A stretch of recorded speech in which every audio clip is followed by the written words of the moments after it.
निसी को हमेशा से ही रातों से डर लगता था, पर कुछ महीनों में उसके लिए रातें सिर्फ डर नहीं, एक कैद बन गई थी। जैसे ही वो लेटती, उसे महसूस होता कोई उसके ऊपर झुककर बैठ जाता है। भारी सांसें, ठंडी हवा और दबी हुई कर्रा, जिसे सुनकर उसकी रूह जम जाती। वह चिल्लाना चाहती, पर गला पत्थर की तरह बंद हो जाता। एक रात बिजली बार बार जा रही थी, कमरा अंधेरा था। निसी ने साहस करके आंखें खोली। उसके ठीक ऊपर काली छत से टपकती काली धुंध जैसी आकृति। आंखें इतनी गहरी थी कि उनमें देखने पर ऐसा लगता जैसे आप खाई में गिर रहे हो। निसी ने कांपते हुए पूछा, तुम कौन हो? आकृति धीरे धीरे पीछे हटी और दीवार से चिपक गई, जैसे वह उसी का हिस्सा हो। और फिर एक आवाज आई, धीमी पर इतनी गहरी कि दिल की धड़कनें थम जाए। मुझे नाम मत दो, मैं वहां से आया हूं जहां नाम नहीं होते। अगले दिनों में आकृति उसकी हर रात का हिस्सा बन गई। कमरे की छाया बदल जाती, फर्श पर पैरों के निशान दिखते, आईने में कभी कभी उसके पीछे एक काला चेहरा झलकता। डर के बीच एक अजीब लगाव पैदा होने लगा। निसी को वह परछाई अपनी जरूरत लगने लगी। वह उससे देख नहीं सकती थी, पर महसूस कर सकती थी, और यही उसे उसकी ओर खींच रहा था। घर वालों ने ध्यान दिया। उसका चेहरा पीला, आंखें गहरी और आवाज बदलने लगी थी। कभी वो आधे रात को हंसती, कभी खुद से बातें करती, कभी घर के किसी कोने में अचानक खड़ी मिलती, एक ही दिशा में घूमते हुए, मानो वहां कोई अदृश्य व्यक्ति खड़ा हो। और सबसे अजीब, उसकी परछाई अब उसकी हरकतों से मेल नहीं खाती थी।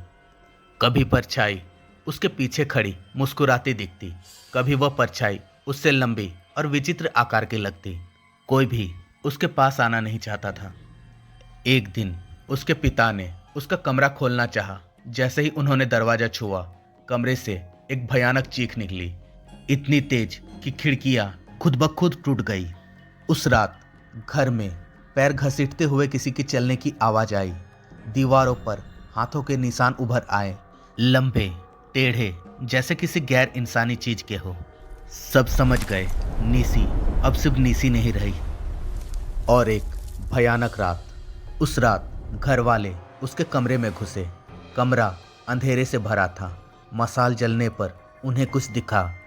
निसी हवा में 2 फीट ऊपर तैर रही थी, आंखें सफेद, और उसके पीछे वह काली आकृति खड़ी थी, पूरी ऊंचाई के साथ, मानो वह उस कमरे का असली मालिक हो।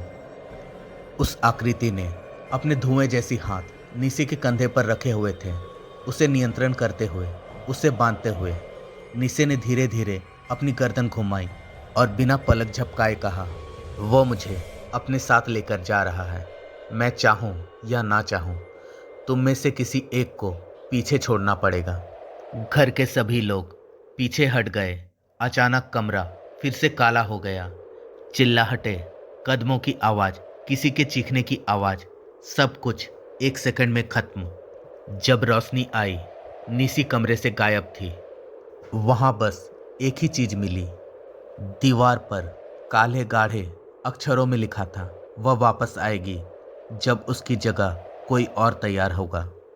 उस रात के बाद सब शांत हो गया, पर हर अमावस को उसके कमरे की खिड़की अपने आप खुल जाती है और किसी ठंडी हवा में तैरती हुई एक महिला की मुस्कुराहट सुनाई देती है। मैं अभी भी पास में ही हूँ, कोई नहीं जानता वह छाया निसी को कहाँ ले गई और अगले बारी किसकी है।